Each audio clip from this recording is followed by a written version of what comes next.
Welcome once again बेटा। जैसा कि हमने अपने प्रीवियस लेक्चर में टॉपिक कंप्लीट किया था आपका माइटोसिस का, तो आज हम पढ़ने वाले हैं किसके बारे में? मियोसिस के बारे में। देखिए बेटा, meiosis is also a kind of cell division. ये भी एक सेल डिवीजन का प्रकार है जो स्पेशली रिकमेंडेड होता है किसके लिए? सेक्सुअल रिप्रोडक्शन के केस में। देखिए इसका क्या मतलब है, ये आप यहाँ पे देख रहे हैं हेयर आई रिटन कि यहाँ पे सेक्सुअल रिप्रोडक्शन में एक बहुत ही इम्पॉर्टेंट कॉन्सेप्ट होता है। वो इम्पॉर्टेंट कॉन्सेप्ट क्या है हमारा? Formation of gametes. आपको पता है कि सेक्सुअल रिप्रोडक्शन में दो ऑर्गेनिज्म पार्टिसिपेट करते हैं, तो पार्टिसिपेट किसके थ्रू करते हैं? ऑब्वियसली गैमेट्स के थ्रू। तो गैमेट्स की फॉर्मेशन में अक्सर जो है वो क्या होता है? आपका मियोसिस टेक्स प्लेस होता है। प्लांट्स के केस में it also takes place in some other cases also, but यहाँ पे हम मेजरली जो डिस्कस कर रहे हैं वो किसके लिए डिस्कस कर रहे हैं? फॉर्मेशन ऑफ गैमेट्स के लिए, स्पेशली रिगार्डिंग सेक्सुअल रिप्रोडक्शन में, जिसमें गैमेट्स का पास जो इंफॉर्मेशन है वो होती है comparatively half of its parents cell. Means like अगर मैं अपनी बात करती हूँ, बीइंग अ फीमेल, तो मेरी बॉडी में जो गैमेट्स बन रहे हैं, क्या बन रहे हैं? एग्स बन रहे हैं। Means eggs are the gametes which basically participate in sexual reproduction. तो मैं अपनी इंफॉर्मेशन कितनी प्रोवाइड करूं जो कि ये कंप्लीट बेबी फॉर्मेशन के लिए रिक्वायर्ड है?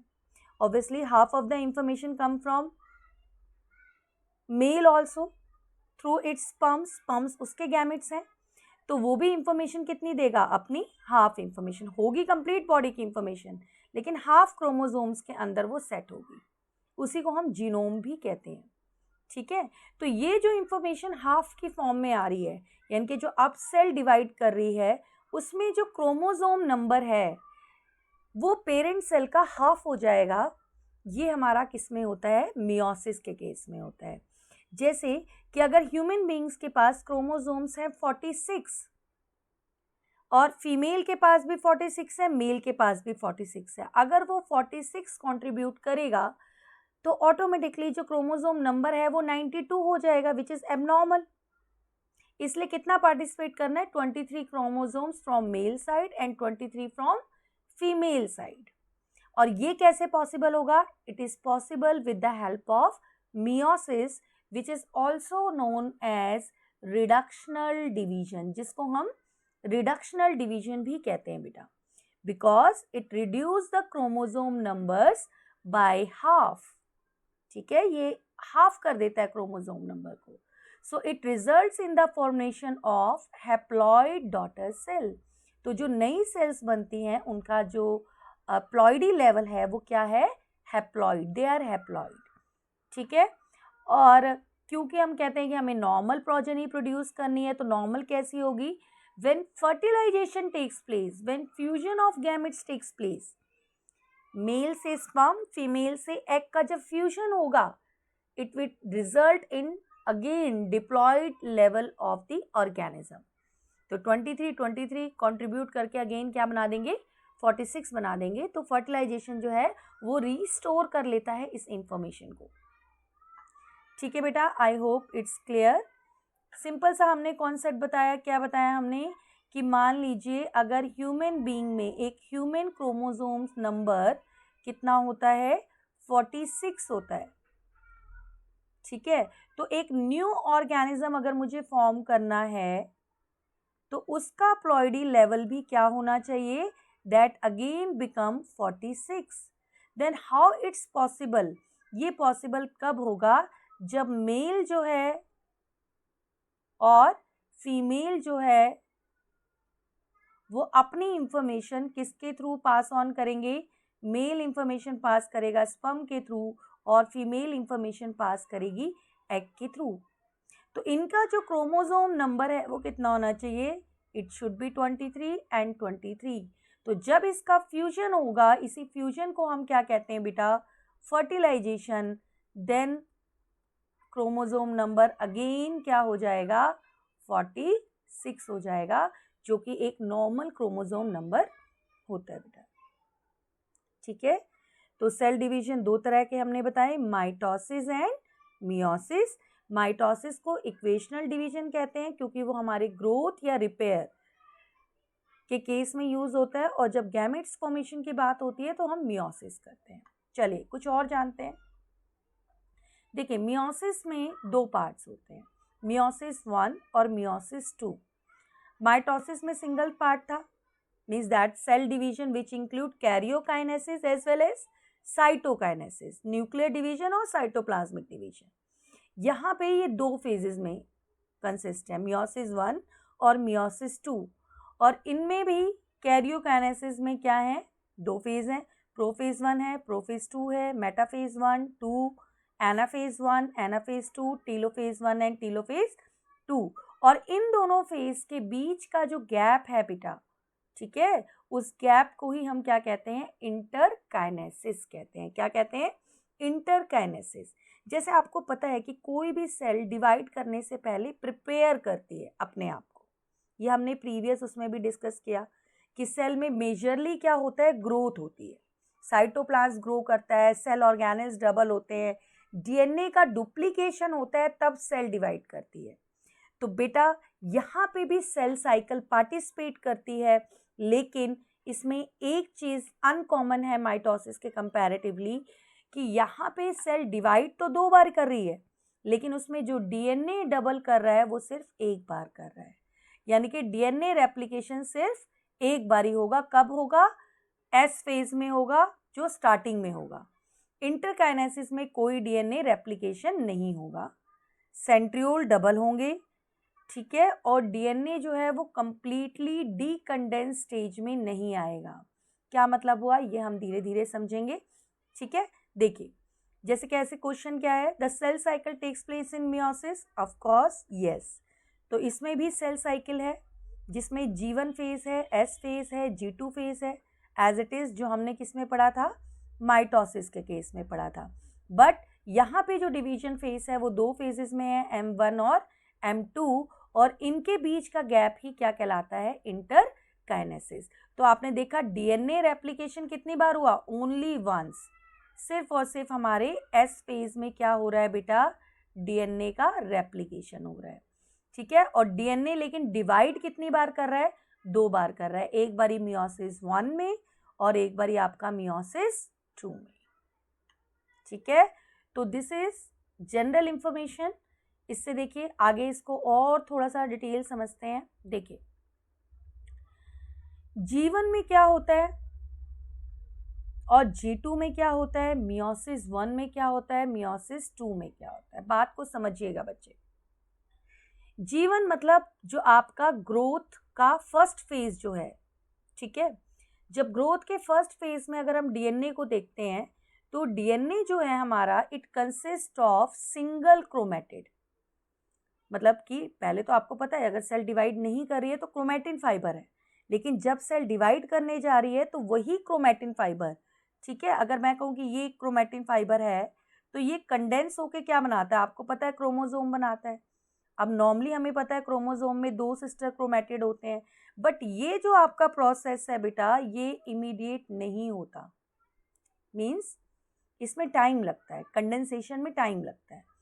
तो जैसे ये कंडेंस हुआ तो इसमें अभी फिलहाल क्या शो हो रहा है, हमें सिर्फ सिंगल क्रोमेटिड शो हो रहे हैं। फिर G2 में हमने देखा, अब आपको पता है G1 और G2 के बीच में एक और फेज आता है, कौन सा फेज आता है हमारा, S फेज आता है। और S फेज में क्या होता है, डीएनए रेप्लिकेशन।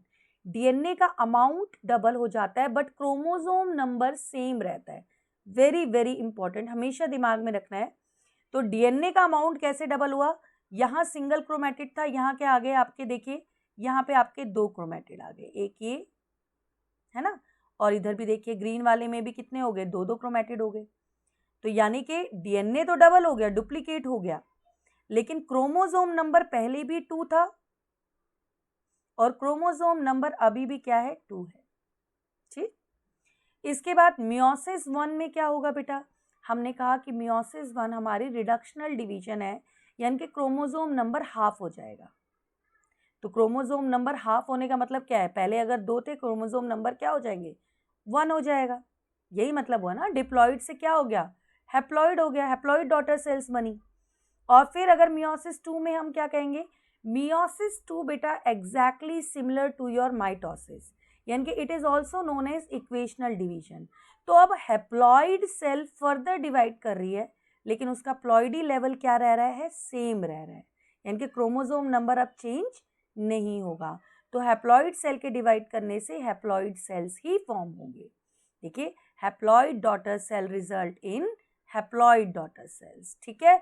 तो यहाँ पे मियोसिस के केस में टोटल 4 डॉटर सेल्स फॉर्म होते हैं, ठीक है, एक सेल के डिवाइड करने से। देखिए, जैसे अगर ह्यूमन सेल है 46 क्रोमोसोम है, तो पहले मियोसिस 1 हुआ, कितने हो गए 23 2 डॉटर सेल, और फिर जब मियोसिस 2 हुआ, because it is exactly like your mitosis, तो अगेन क्या हुआ, प्लॉइडी लेवल क्या हुआ, 23 में ही फर्दर इसने डिवाइड करके 2 और डॉटर सेल बनाई।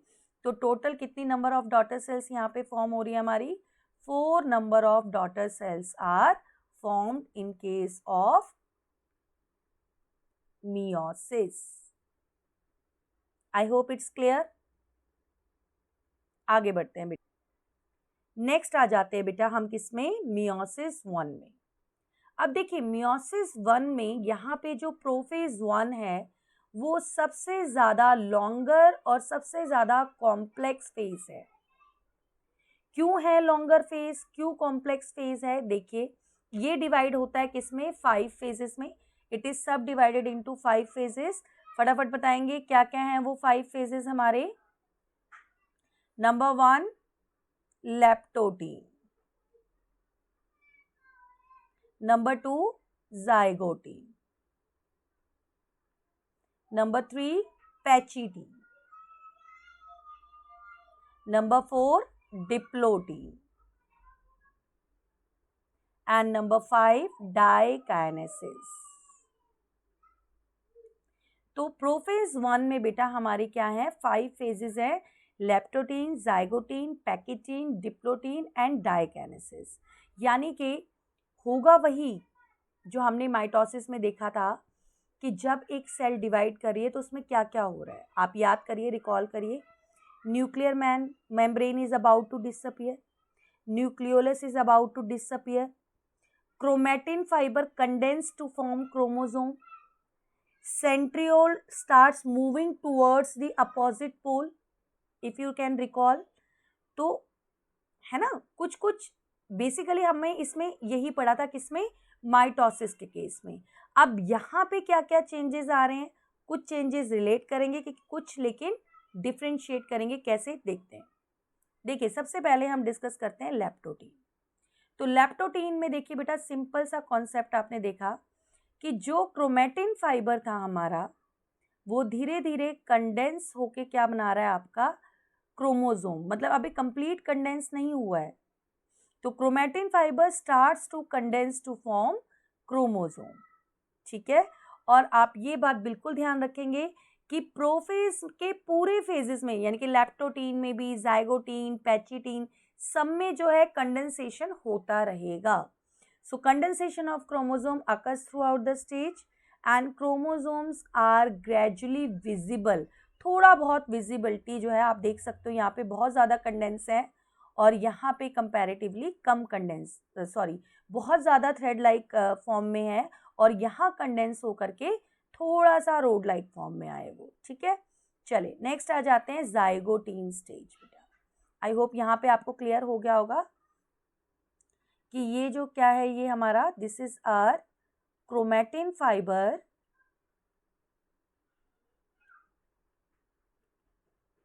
और यहाँ पे क्या हो रहा है, कंडेंसेशन बिगिंस। तो कंडेंस होकर के ये क्या बना रहा है, it condense to form chromosome, ठीक है। चलिए नेक्स्ट आ जाते हैं जाइगोटीन में। देखिए बेटा, जाइगोटीन को समझते हैं। हाँ जी, जाइगोटीन में आप देखिए ये क्रोमोसोम कहीं ना कहीं हमें विजिबल हो रहे हैं। अब क्या होता है कि होमोलोगस क्रोमोसोम्स, होमोलोगस क्रोमोसोम्स का मतलब क्या होता है कि सपोज देखिए, मान लीजिए ये एक क्रोमोसोम है और ये दूसरा क्रोमोसोम है। इस क्रोमोसोम के पास इंफॉर्मेशन है आई कलर के लिए, तो यहाँ पे एग्जैक्ट सेम लोकेशन पे इंफॉर्मेशन किसके लिए होगी? आई कलर के लिए ही होगी बेटा, ठीक है। इसको कहते हैं होमोलोगस। होमोलोगस का मतलब है कहीं ना कहीं सेम लोकस पे क्या है, सेम काइंड ऑफ इंफॉर्मेशन को वो कैरी कर रहे हैं। इसी को क्या कहते हैं? Homologous pair. हमारी बॉडी में भी तो 23 पेयर्स हैं, जिसमें 23 पेयर्स हैं, जिसमें से ओनली 23 हम अपने गैमेट्स को देते हैं। ऐसा तो है नहीं कि मैं अपनी आईज की इंफॉर्मेशन दूंगी, नोज की नहीं दूंगी मैं अपनी कंप्लीट बॉडी की इंफॉर्मेशन। तो कैसे दूंगी? मेरे पास हर एक इंफॉर्मेशन के 2 सेट्स हैं, तो मैं एक सेट को ट्रांसफर करती हूँ नेक्स्ट जनरेशन में, ठीक है। तो that's it means homologous pair. तो यहाँ पे देखिए ये जो क्रोमोसोम्स होते हैं, अब यहाँ पे क्या स्टार्ट हो जाती है? Pairing of homologous chromosome takes place. देखिए जो सेम क्रोमोसोम्स थे वो क्या करना शुरू कर देते हैं? पेयर बनाना शुरू कर देते हैं। देखिए इसको ऐसे समझिए, यहाँ पे हमने सेल नहीं ड्रॉ कर रखी है, तो मैं इसको ड्रॉ कर देती हूँ। इसी तरीके से ये सेल है, समवट आपका जो न्यूक्लियर मेम्ब्रेन है वो धीरे धीरे डिसअपियर हो रही है, ठीक है। इस तरीके से आप देख सकते हैं यहाँ पे, suppose this is your nucleus, अभी कंप्लीट नहीं डिसअपियर हुआ है, इस तरीके से ये हो रही है। तो इसी को हम क्या बोलते हैं बेटा? इसी स्टेजेस को हम क्या बोलते हैं? बाईवैलेंट। जब पेयरिंग ऑफ होमोलोगस क्रोमोसोम होती है तो इसको क्या बोलते हैं? Bivalent stage. बाई का मतलब होता है 2, ठीक है।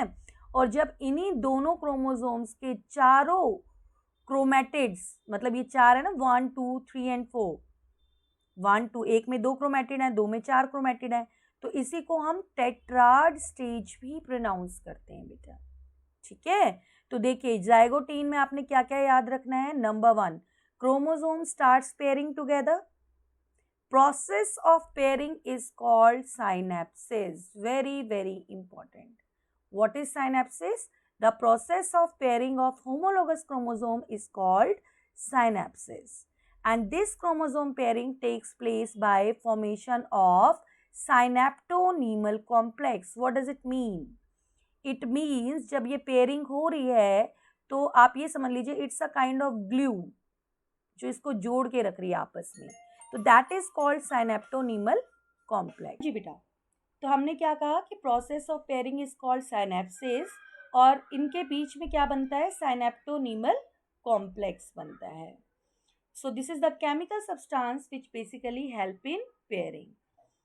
तो इस तरीके से आप देख सकते हो कि दो होमोलोगस पेयर के बीच में क्या बनता है? हमारा साइनेप्टोनीमल कॉम्प्लेक्स फॉर्म होता है, and it is also very very important, ठीक है।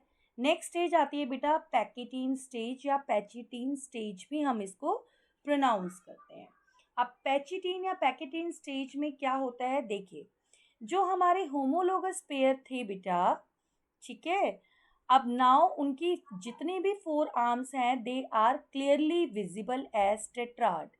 किस फॉर्म में विजिबल होने लगे? वो टेट्राड की फॉर्म में विजिबल होने लगे, इस तरीके से विजिबल होने लगे।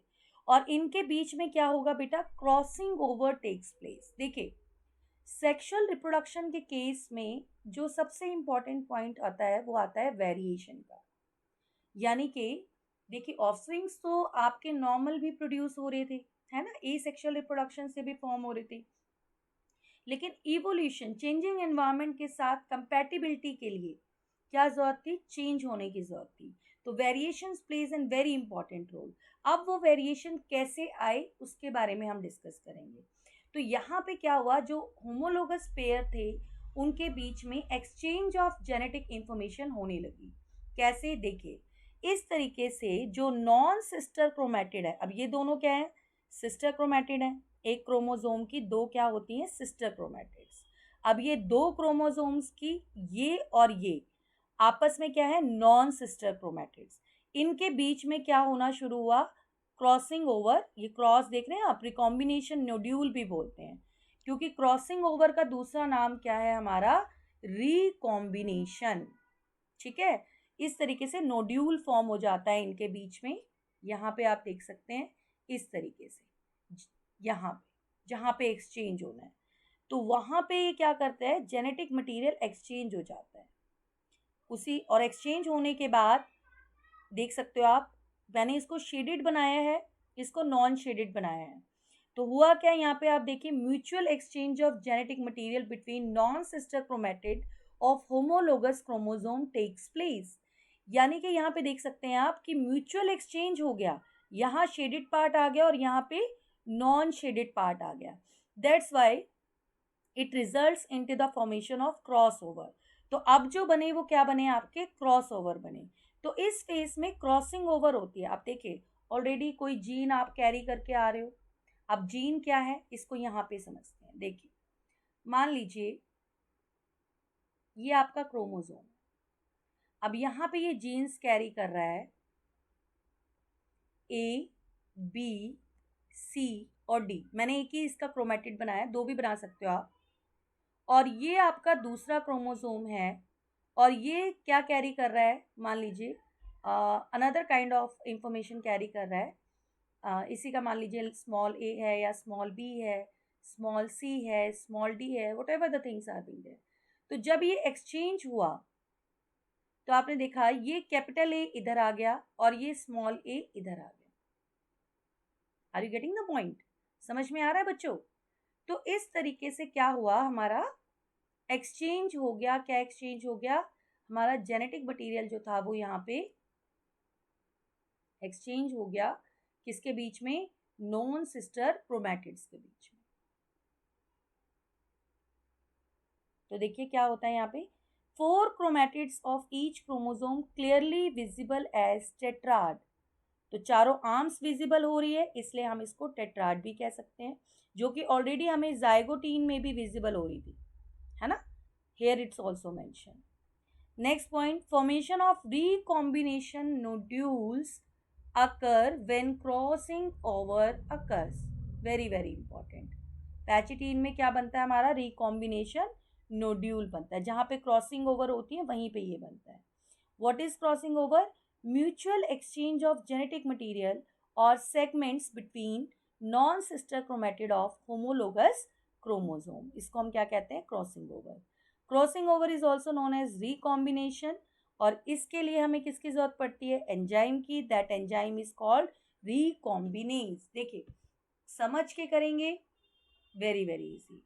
क्रॉसिंग ओवर होती है, क्रॉसिंग ओवर को रिकॉम्बिनेशन कहते हैं। रिकॉम्बिनेशन जिस पॉइंट पे होगा वहाँ रिकॉम्बिनेशन नोड्यूल बनेगा, जिस एंजाइम की हेल्प से होगा उसको आप कहेंगे रिकॉम्बिनेज। ठीक है।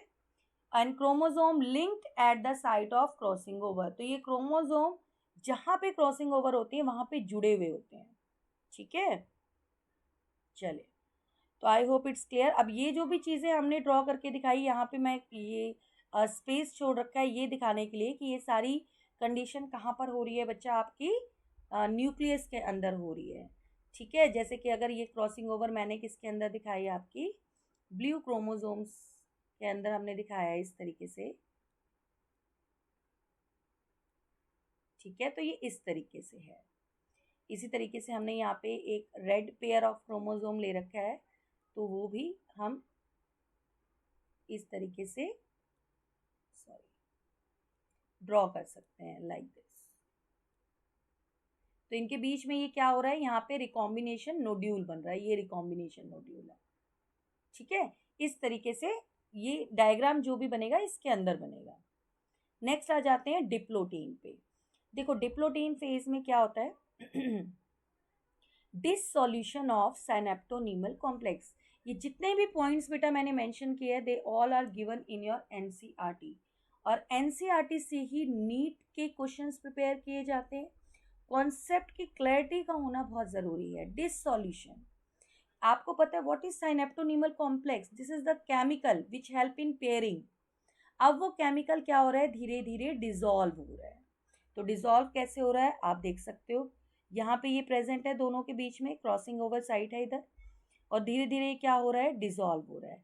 तो डिसॉल्व हो रहा है तो ये जो पेयरिंग बची, अब ये पेयरिंग किस साइड पे रहेगी, जैसे ये दो क्रोमोसोम्स थे, ये पास में इस तरीके से थे, तो अब जब ये डिसॉल्व हो गया इनके बीच का केमिकल, तो ये सिर्फ किस जगह पे अटैच रह गए, उस जगह पे जहां पे इन्होंने क्या किया है, क्रॉसिंग ओवर की है। ठीक है, तो उसी को हम क्या कहते हैं, काइजमेटा भी बोलते हैं। That X shape structure is called chiasmata. उस पॉइंट पे ये जुड़े रह जाते हैं, बाकी जो इनकी पेयरिंग के लिए जो केमिकल रिस्पॉन्सिबल था वो डिसॉल्व हो जाता है। ठीक है, homologous chromosome start separate from each other except at the site of crossing over and the X shape structure is called chiasmata. इस स्ट्रक्चर को हम क्या बोलते हैं, काइजमेटा बोलते हैं। ठीक है, that X shape structure is called chiasmata. I hope it's clear. तो डिप्लोटीन में आपने क्या याद रखना है, dissolution of synaptonemal complex, chromosome attached only at the site of crossover and that particular site पे क्या फॉर्म होता है, एक्स शेप स्ट्रक्चर फॉर्म होता है। That X shape structure is called काइजमेटा।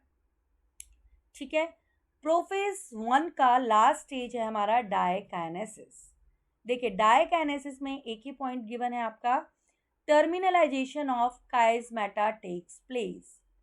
What do you mean by terminalization? Terminalization का देखिए, यहाँ पे देखिए, लुक एट द डायग्राम। पहले ये क्रॉस ओवर यहाँ पे था, इनके जो होमोलोगस क्रोमोसोम अटैच्ड है वो इस पर्टिकुलर पॉइंट पे यहाँ पे जुड़े हुए हैं। अब जब ये एक दूसरे से सेपरेट हो रहे हैं तो वो जुड़ने का जो पॉइंट है वो क्या होता जा रहा है और खिसकता जा रहा है, डाउनवर्ड आ रहा है। That is called terminalisation, end की तरफ मूव कर रहा है। Terminal means terminal related to your ending point. तो इसी को हम क्या कहते हैं, पहले ये ऊपर की तरफ था, नाउ इट बिकम्स और नीचे की तरफ आता जा रहा है, तो this is called terminalization of chiasmata. तो chiasmata move towards the end of chromosome. ठीक है, तो डायकाइनेसिस के एंड में क्या होगा, देखिए chromosomes are fully condense, nuclear membrane nucleolus disappear, meiotic spindles assembled. Look at this diagram. देखिए this is your what, centriole या सेंट्रोजोम भी हम इसको कहते हैं। What are this, these are this spindle fibre और एस्टर्स भी आप कह सकते हो। यहाँ पे हम इसको कह देते हैं मियोटिक स्पिंडल, ये फॉर्म करेगा धीरे धीरे। देखिए न्यूक्लियर मेम्ब्रेन क्या हो रही है, disappear. What is this? This is nucleolus. That's also going to disappear. तो ये दोनों क्या हो रहे हैं आपके, डिसअपियर हो रहे हैं। ठीक है, तो इस तरीके से, बाकी ये सेल है आपका, पता ही है आपको। ठीक है, तो इस तरीके से at the end this kind of stage is going to appear after prophase 1। I hope it's clear. तो हमने मियोसिस की बेसिक इंफॉर्मेशन को देखा और प्रोफेज 1 के जितने भी स्टेजेस थे उसको डिटेल में और बहुत अच्छे से स्टडी किया।